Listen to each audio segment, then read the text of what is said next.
నమస్తే, welcome to 9 TV. నేను ప్రియాంక. భారత్ను ప్రపంచ వేదికపై ఎవరైనా ప్రశంసిస్తే మనకు ఆనందమే. కానీ ఒక విదేశీ ప్రధాని తన వ్యక్తిగత పుస్తకంలోనే భారతదేశంపై తనకున్న అభిమానాన్ని, ఢిల్లీ తనకు కలిగించిన అనుభూతిని, భారత ప్రజలు ఇచ్చిన ఆత్మీయ స్వాగతాన్ని ఇంత హృదయపూర్వకంగా రాయడం చాలా అరుదు. ఇప్పుడు అలాంటి వార్తే ప్రపంచవ్యాప్తంగా చర్చనీయాంశంగా మారింది. ఇటలీ ప్రధాని జార్జియా మెలోనీ మరోసారి భారతదేశంపై తనకున్న ప్రత్యేకమైన అభిమానాన్ని ప్రపంచానికి తెలియజేశారు. ఒకప్పుడు కేవలం దౌత్య సంబంధాలకే పరిమితమైన భారత్ ఇటలీ సంబంధాలు ఇప్పుడు వ్యక్తిగత స్నేహం, వ్యూహాత్మక భాగస్వామ్యం, ఆర్థిక సహకారం, రక్షణ రంగం, టెక్నాలజీ, ఇండో పసిఫిక్ భద్రత వంటి అనేక రంగాల్లో కొత్త అధ్యాయాన్ని ప్రారంభించాయి. అందుకే జార్జియా మెలోనీ తాజా వ్యాఖ్యలు కేవలం ఒక పుస్తకంలోని కొన్ని పేజీలు మాత్రమే కాదు, అవి ప్రపంచ వేదికపై భారతదేశంకు పెరుగుతున్న ప్రతిష్టకు మరో గుర్తుగా కూడా చాలా మంది విశ్లేషిస్తున్నారు. ఇటలీ ప్రధాని జార్జియా మెలోనీ పేరు గత 2 సంవత్సరాలుగా భారతీయులకు బాగా పరిచయమైంది. ముఖ్యంగా G20 సదస్సు, రైసినా డైలాగ్ సందర్భంగా ఆమె భారత పర్యటనలు, ప్రధాని నరేంద్ర మోదీతో ఆమె భేటీలు, ఇద్దరి మధ్య కనిపించిన ఆత్మీయత సోషల్ మీడియాలో విపరీతంగా వైరల్ అయ్యాయి.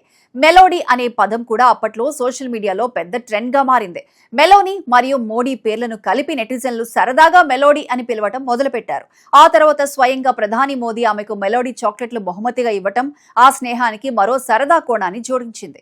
ప్రపంచ నాయకుల మధ్య ఇలాంటి సహజమైన అనుబంధం చాలా అరుదుగా కనిపిస్తుంది. అందుకే ఆ విజువల్స్ ప్రపంచవ్యాప్తంగా వైరల్ అయ్యాయి. ఇప్పుడు మళ్లీ జార్జియా మెలోనీ వార్తల్లోకి రావటం కారణం ఆమె రాసిన కొత్త పుస్తకం జార్జియాస్ విజన్. ఈ పుస్తకంలో ఆమె రాజకీయ జీవితం, అంతర్జాతీయ సంబంధాలు, ప్రపంచ నాయకులతో అనుభవాలు, ఇటలీ భవిష్యత్పై తన ఆలోచనలతో పాటు భారత పర్యటనకు సంబంధించిన ఆసక్తికరమైన విషయాలను కూడా వివరించారు. ముఖ్యంగా ఢిల్లీ చేరుకున్న సమయంలో తనకు లభించిన ఘన స్వాగతాన్ని ఆమె ఎంతో భావోద్వేగంగా గుర్తు చేసుకున్నారు. విమానాశ్రయం నుంచి నగరానికి వెళ్తున్నప్పుడు రోడ్లకి ఇరువైపులా తన భారీ పోస్టర్లు కనిపించడం తనను ఆశ్చర్యానికి గురి చేసిందని ఆమె రాశారు. ఒక విదేశీ దేశంలో ఇంత ఆత్మీయ స్వాగతం లభిస్తుందని తాను ఊహించలేదని పేర్కొన్నారు. ఆ సమయంలో తన పక్కనే ఉన్న ఇటలీ ఉప ప్రధాని ఆంటోనియో తజానీ సరదాగా, ఈ స్పందన చూస్తుంటే మీరు ఢిల్లీ నియోజకవర్గం నుంచి ఎన్నికల్లో పోటీ చేస్తే కనీసం 10 లక్షల మెజారిటీతో గెలుస్తారు అని చెప్పారని ఆమె నవ్వుతూ గుర్తు చేసుకున్నారు. ఈ చిన్న సంఘటనను ఆమె ఎంతో ఆప్యాయంగా తన పుస్తకంలో ప్రస్తావించడం ఇప్పుడు భారతీయుల దృష్టిని ఆకర్షిస్తోంది. అసలు భారతదేశం ఎందుకు ఇంత ఘనంగా విదేశీ నాయకులకు స్వాగతం పలుకుతోంది? దీనికి ఒక పెద్ద దౌత్యపరమైన అర్థం ఉంది. గత 10 ఏళ్లలో భారత విదేశాంగ విధానం గణనీయంగా మారింది. ప్రపంచంలోని ప్రతి కీలక దేశంతో సమతుల్య సంబంధాలు కొనసాగించడం, పరస్పర గౌరవం పెంచడం, వ్యూహాత్మక భాగస్వామ్యాలను బలోపేతం చేయడం అనే లక్ష్యంతో భారత్ ముందుకు సాగుతోంది. G20 సదస్సు సందర్భంగా ఢిల్లీలో ప్రపంచ నాయకులకు ఇచ్చిన స్వాగతం కూడా అదే వ్యూహంలో భాగం. భారత సంస్కృతి, సంప్రదాయం, ఆతిథ్యాన్ని ప్రపంచానికి చూపించాలనే ప్రయత్నం కూడా అందులో ఉంది. మెలోనీ తన పుస్తకంలో ఈ విషయాన్ని ప్రత్యేకంగా ప్రస్తావించడం భారత్కు ఒక రకంగా అంతర్జాతీయ ప్రశంసగా భావించవచ్చు. జార్జియా మెలోనీ భారత్కు 2 సార్లు వచ్చారు. మొదట 2023లో రైసినా డైలాగ్ లో పాల్గొన్నారు. తరువాత G20 శిఖరాగ్ర సమావేశం కోసం మళ్లీ భారత్ ను సందర్శించారు. ఈ 2 పర్యటనలోనూ భారత్ ఇటలీ సంబంధాలు కొత్త దశలోకి ప్రవేశించాయి. రక్షణ రంగంలో సహకారం, సెమీ కండక్టర్లు, clean energy, green hydrogen, space technology, digital innovation, artificial intelligence వంటి రంగాల్లో కలిసి పనిచేయాలని 2 దేశాలు నిర్ణయించుకున్నాయి. ఇటలీ యూరోప్లోని ప్రధాన పారిశ్రామిక శక్తుల్లో ఒకటి. భారత్ ప్రపంచంలో వేగంగా ఎదుగుతున్న ఆర్థిక వ్యవస్థ. ఈ 2 దేశాల భాగస్వామ్యం భవిష్యత్తులో మరింత బలపడే అవకాశాలు కనిపిస్తున్నాయి. భారత్ ఇటలీ సంబంధాల చరిత్రను పరిశీలిస్తే ఒకప్పుడు ఈ సంబంధాలు అంత సజావుగా లేవు. ముఖ్యంగా 2012లో జరిగిన ఇటాలియన్ మెరైన్ కేసు 2 దేశాల మధ్య దౌత్య ఉద్రిక్తతలకు కారణమైంది. కొంతకాలం సంబంధాలు చల్లబడిపోయాయి. కానీ ఆ తర్వాత 2 దేశాలు పరస్పర ప్రయోజనాలను దృష్టిలో ఉంచుకొని కొత్తగా ముందుకు సాగాయి. ప్రస్తుతం వాణిజ్యం, రక్షణ, టెక్నాలజీ, విద్య, పరిశోధన, సాంస్కృతిక మార్పిడి వంటి రంగాల్లో బలమైన భాగస్వామ్యం ఏర్పడింది. ఈ మార్పుకు ప్రధాన కారణాల్లో ఒకటి 2 దేశాల రాజకీయ నాయకత్వం తీసుకున్న నిర్ణయాలే. భారత్కు ఇటలీ ఎందుకు ముఖ్యమైన దేశం? ఇటలీ యూరోపియన్ యూనియన్లో ప్రముఖ ఆర్థిక శక్తి. యంత్రాలు, ఆటోమొబైల్ భాగాలు, ఫ్యాషన్, రక్షణ పరిశ్రమ, మెషిన్ టూల్స్, ఆహార ప్రాసెసింగ్ రంగాల్లో ప్రపంచవ్యాప్తంగా పేరు సంపాదించింది. మరోవైపు భారత్ ఐటీ, ఫార్మా, స్టార్టప్లు, డిజిటల్ సేవలు, అంతరిక్ష రంగాల్లో వేగంగా అభివృద్ధి చెందుతోంది. ఈ 2 దేశాల సామర్థ్యాలు ఒకదానికొకటి అనుకూలంగా ఉండడంతో పెట్టుబడులు, సంయుక్త పరిశోధనలు, తయారీ రంగంలో భాగస్వామ్యం మరింత పెరిగే అవకాశం ఉంది.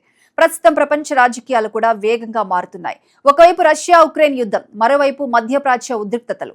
చైనా ప్రభావం, సరఫరా గొలుసుల మార్పులు, ఇంధన భద్రత వంటి అంశాలు ప్రపంచ దేశాలను కొత్త భాగస్వామ్యాల కోసం ఆలోచింపచేస్తున్నాయి. ఈ పరిస్థితుల్లో భారత్, ఇటలీ వంటి ప్రజాస్వామ్య దేశాలు మరింత దగ్గరవుతున్నాయి. ఇండో పసిఫిక్ ప్రాంతంలో శాంతి, సముద్ర భద్రత, స్వేచ్ఛాయుత వాణిజ్యం వంటి అంశాలపై కూడా రెండు దేశాలు ఒకే విధమైన అభిప్రాయాన్ని వ్యక్తం చేస్తున్నాయి. సోషల్ మీడియా కూడా ఈ సంబంధాలను ప్రజలకు మరింత దగ్గర చేసింది. మోదీ, మెలోనీ కలిసి తీసుకున్న సెల్ఫీ ప్రపంచవ్యాప్తంగా కోట్లాది మంది చూశారు.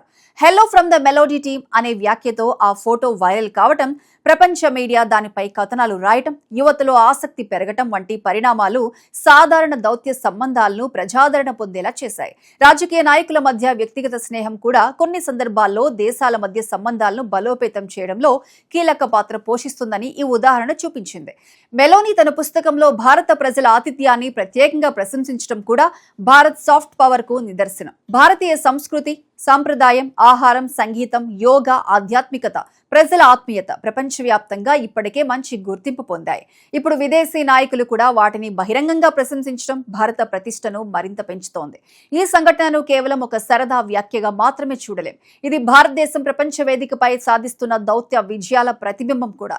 ఒకప్పుడు ప్రపంచ దేశాల ఆహ్వానం కూడా ఎదురు చూసే భారత్ ఇప్పుడు ప్రపంచ నాయకులు రావాలనుకునే దేశంగా మారింది. భారతదేశంలో జరిగే అంతర్జాతీయ సమావేశాలు, ప్రపంచ నాయకులకు ఇచ్చే ఆతిథ్యం, పెరుగుతున్న ఆర్థిక శక్తి, టెక్నాలజీ సామర్థ్యం, వ్యూహాత్మక ప్రాధాన్యం ఇవన్నీ కలిసి భారతదేశాన్ని ప్రపంచ రాజకీయాల్లో కీలక కేంద్రంగా నిలబెడుతున్నాయి.